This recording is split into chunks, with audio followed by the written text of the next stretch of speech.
This shit crazy.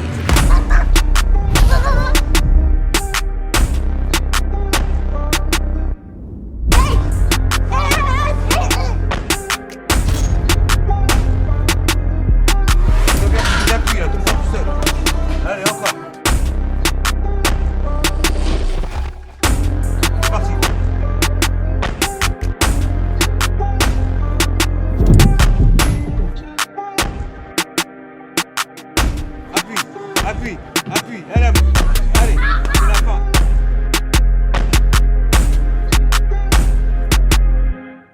Allez, encore. Allez, 10, 9, à fond, 8, 7, allez, 6, 5, 4, 3, 2, 1.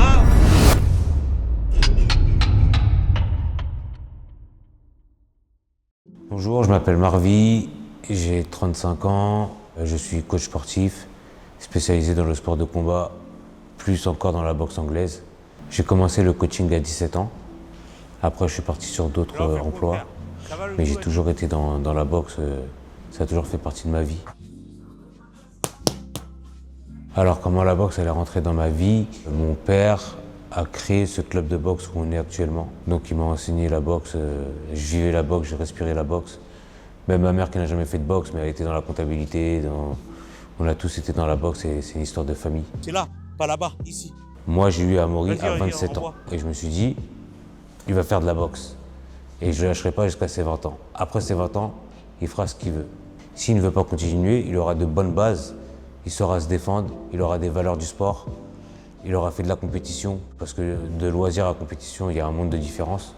Donc il aura connu tout ça, et donc ça l'aura construit dans sa vie d'adulte. Je pense qu'un jour, il comprendra pourquoi je le pousse aussi loin, et il me remerciera. Et même, il me remercie déjà dès maintenant.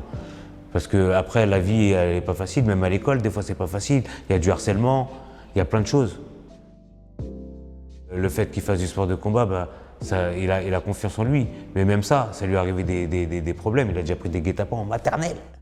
Mais moi, je compare la vie à la boxe. Ça veut dire tant que le round n'est pas fini, la vie n'est pas finie. Il y a toujours de l'espoir. T'as beau prendre un coup, avoir mal, tout ça, faut se relever, faut avoir un mental de battant. Faut pas essayer de se morfondre dans son coin et être en mode déprime. Non, on va se battre. On va marcher, on va finir jusqu'au dernier souffle, ou jusqu'à la fin du combat. Hey, combat en MMA le 29 novembre. Bien où? À Grigny. Donc lundi, mercredi, vendredi, de 18h30 à 19h30, c'est la lutte. Et le mardi, jeudi, c'est boxe anglaise. Quand on travaille, on apprend les techniques. Le shadow, c'est les révisions. On va à l'école, on travaille, on rentre à la maison, on fait les révisions pour être meilleur à l'école. Ok, c'est parti. École, goûter, sport, devoir, 21h30, il est couché.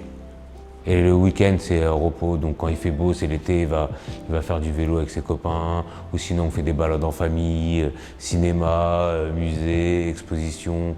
On aime bien sortir en famille. Après, des fois, c'est la télé, légèrement le samedi ou le dimanche. T'envoies, bam, vas-y, t'as trop attendu.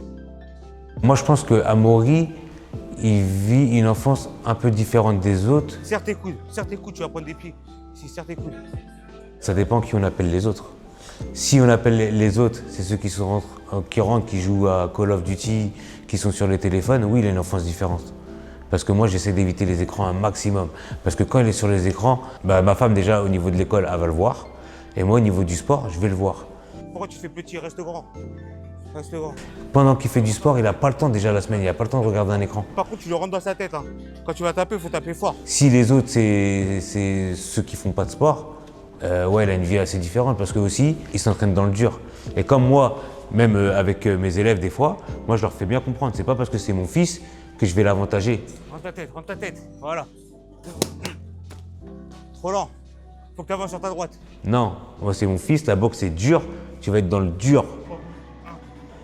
Par exemple, il a pris un coup, je vais lui dire, ah c'est bon, t'as pris un coup, tu boxes plus, vas-y remets ta garde, allez on y va.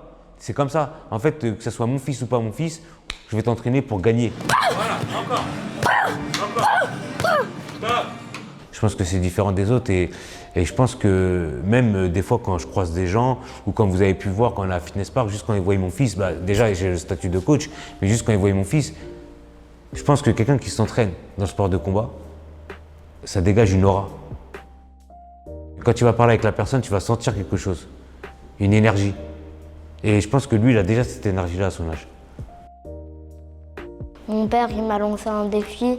Il m'a dit, jusqu'à tes 20 ans, je veux t'entraîner.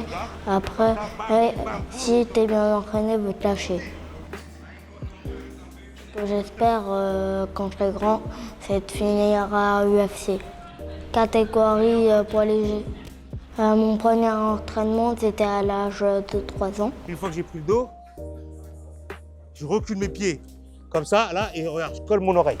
C'est pas bizarre que mon père, ça soit mon entraîneur, parce que, en fait, ça me donne de la mentalité. Et comme il est là, il fait de la boxe. Mon père aussi. Et si je fais des fautes, mon père, il me dit, c'est ma faute. Et moi, déjà, il faut que j'apprenne ma faute. Prends ta tête. Voilà, et là, tu regardes en haut. Parti. Ah oui, T'es pas concentré.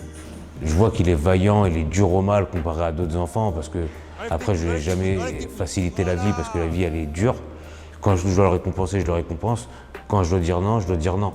Et quand il faut aller à l'entraînement, il faut aller à l'entraînement. Après c'est une hygiène de vie que je lui instaure. Carrément, on l'offrirait une Lamborghini ou tout ce qu'il veut à mon père. Je est millionnaire un jour. C'est un casse-cou, il tombe tout le temps. Il a des tibias, ils sont noirs. Il se mange des escaliers, il a eu un traumatisme crânien, il a déjà eu l'arcade ouvert, il s'est déjà ouvert la tête derrière. C'est un casse-cou, il est dur au mal et il pleure pas. Ah, j'ai pas peur. Parce qu'un vrai boxeur, il montre jamais qu'il a mal.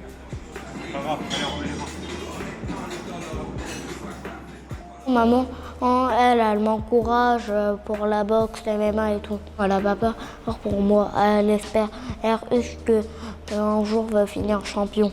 Et mon père aussi, par hasard. Moi, j'ai envie de rendre fier ma famille, me rendre fier mes coachs. S'il l'aurait pas fait, regarde, là, je suis là, j'ai pas de force. S'il l'aurait pas fait, je suis là, je balance, regarde, boum, et là, je suis ici. Ça se voit que c'est un gars qui sait ce qu'il fait, il sait ce qu'il dit dans ses coachings, etc. Tu vois que c'est pas un mytho. Tu es dans le réel quand tu viens faire un cours de boxe anglaise avec lui. C'est un père qui a vraiment de l'amour pour la boxe, qui veut donner ça à son Voilà, fils. c'est ça. Voilà, scroll, tourne. Mets de la Même vitesse. son fils, d'un regard extérieur, ils ont une complicité que tu vois pas forcément partout. Pour moi, c'est normal l'exigence qu'il a avec lui parce qu'il veut le faire devenir quelqu'un. Il y a un contexte tout Il autour. faut avoir de l'imagination. Et de l'imagination, t'en as beaucoup boxé. Amaury, il a les épaules pour l'exigence, etc. Ton anglais, c'était scroll. Top. C'est pas ton but d'aller à la saisie. Pour ton combat, c'est pas ton but d'aller à la saisie. Ton but, c'est pas d'aller à la saisie. Pour moi, il a la même exigence avec tout le monde. Maintenant, avec son fils, c'est différent parce que c'est son fils et que je suppose qu'il a envie qu'il aille loin. Donc l'exigence qu'il a envers lui, moi, je la trouve normale. Faut aller vite, parce que lui va essayer de t'attraper. Quand je vois Amaury s'entraîner, moi, je vois plus un guerrier. La plupart du temps, Amaury, il tourne avec des plus grands. Généralement, les gens de son âge, ils ne tournent pas forcément beaucoup avec. Voilà, mets de la vitesse. Dans la boxe, quand on tourne avec plus grand que soi, c'est toujours plus dur. Ouais. Ah, tu l'as pas vu arriver, le scroll, il est où? De mon ressenti à moi, personnellement, je vois un guerrier. Parce que Amaury, comme il dit son père, il est dur au mal. Oui. Tu vois que même tout à l'heure, on a fait des plans et on s'entraîne, j'ai pris deux, trois coups que je ne m'attendais pas, tu vois. Et son père, il me l'a dit, attention à sa droite. Vas-y, mets-lui des jabs dans ta gueule. Vas-y, mets-lui des jabs dans ta gueule. Vas-y, mets-lui des jabs, regarde la tête en l'air. Voilà, mets-lui des jabs, encore. Pour moi, il boxe avec le cœur et c'est quelque chose qui vaut de l'or. Et il aime la boxe parce qu'on partage cette passion entre nous. Donc aussi, je profite que lui, il aime, il est intéressé et que moi, je suis dans le même délire, que si lui peut reprendre une carrière que j'ai ratée par rapport à ma blessure, bah let's go. Ça va très bien, vous inquiétez pas, hein, Amaury, quand il est né, il était dans le landau. Et donc moi, je le gardais le matin et ma femme le récupérait le soir et moi, le matin, j'allais m'entraîner. C'est-à-dire qu'il venait à la salle de boxe déjà. Il était nourrisson, il venait à la salle de boxe, on tapait dans les sacs. Il y a des gens qui me disaient « mais t'es un fou quoi, le petit, il y a le bruit des sacs, nanana ». Je dis « c'est pas grave, ça va le bercer ». ça va le bercer. À cette époque-là, je jouais à la PlayStation sur UFC. Et regarder, pour lui, c'était un dessin animé. Prends le dos, Amaury, prends le dos, prends le dos. Pour des gens, c'est vrai que c'est un sport extrême. C'est un sport où on se tape dessus, on se fait un câlin à la fin. Et parce qu'on se respecte. Quand on boxe avec une personne, on voit carrément comment elle est à l'intérieur d'elle-même. Parce qu'on la pousse à bout. Ou vice-versa. Pour moi, comme j'ai eu un garçon, c'est par exemple quand vous allez en Tchétchénie, ils font tous de la lutte. Vous allez en Thaïlande, les enfants ils font tous de la boxe thaï. Allez, 18. Allez, 19. Moi, j'ai grandi comme ça et j'accompagnais mon père à la salle de boxe, donc je voyais les gens s'entraîner. Donc ça veut dire que même si je pratiquais pas la boxe, indirectement je pratiquais la boxe parce que je voyais les mouvements, je voyais tout ça. Encore, allez encore, top. Je peux pas me souvenir de son premier entraînement de boxe. J'ai un souvenir où il a 2 ans et demi, il est avec la couche. Je lui dis mets ta garde, il met sa garde. Je dis mes coups de pied, il met coup de pied. Je dis mes coups de pied, je lui dis mes genoux, il met genoux. À 2 ans et demi, il savait c'était quoi un genou. Les autres enfants ne savent pas c'est quoi un genou. Oh, direct. Allez, envoie. Tends tes bras. Amaury, il a envie, il aime ça. Le soir, quand je rentre à la maison, il regarde l'UFC. Il y en a d'autres qui regardent des dessins animés. Lui, il regarde l'UFC. Il va aller sur YouTube, il va regarder la chaîne de Greg MMA. Mon deuxième fils, lui aussi, il fera de la lutte et de la boxe et il partira sur du MMA. Après, je ne sais pas à quel niveau il ira. Et lui, j'ai pas fait ma promesse de le tenir jusqu'à ses 20 ans. Donc, à un moment donné, il choisira son chemin, mais en tout cas, je veux l'orienter vers ce chemin-là. Lui, il aime pas trop ça, mais comme je dis, dis-moi avec qui tu traînes, je te dirai qui tu es. Donc, je l'emmène à la salle de sport. Il va voir son grand frère s'entraîner, à la lutte, à la boxe. Donc, automatiquement, le chemin va se suivre. Après, peut-être que ça va changer, peut-être qu'il fera une carrière meilleure qu'Amaury. Mais en tout cas, j'ai tout misé sur Amaury. Approcher, bam, bam, et tu sors. Là, il veut t'approcher, bam, bam, bam, bam, non. Voilà, tu percutes en anglaise, bim, boum, boum, et tu te déplaces derrière.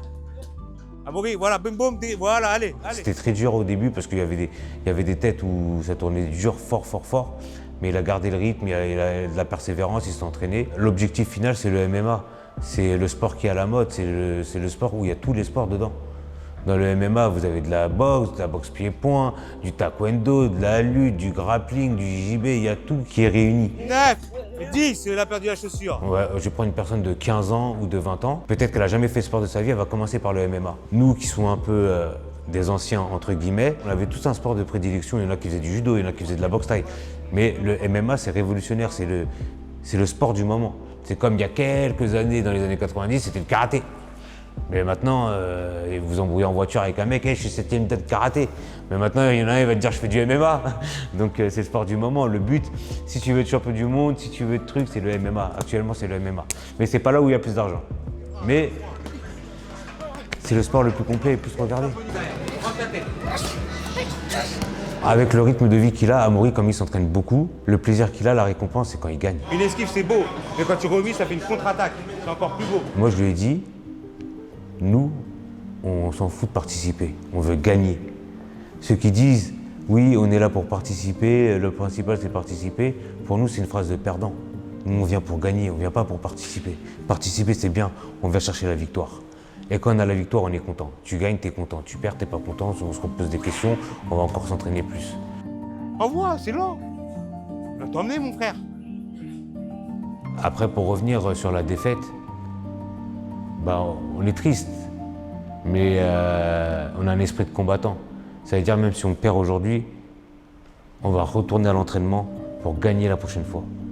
Dans tous les cas, on ne va jamais lâcher l'affaire. Tant qu'il y a de la vie, il y a de l'espoir. Tant que le round n'est pas fini, le combat il continue. On va aller jusqu'au bout, jusqu'à l'objectif. Parfait. Trop lent. Va vite, arrête de vous faire ça de la force. Vite. Voilà, là il y a de la vitesse. Si Amaury voit ce reportage dans 20 ans, qu'est-ce que je lui dirais?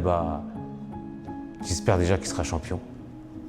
Et que ces vidéos vont sortir et qu'il va valoir de l'or. Par exemple, quand on peut prendre des Francis Ngannou, des Pereira, des Adesanya, des grandes stars. Mais par exemple, on peut retrouver des vidéos d'eux quand ils étaient plus jeunes.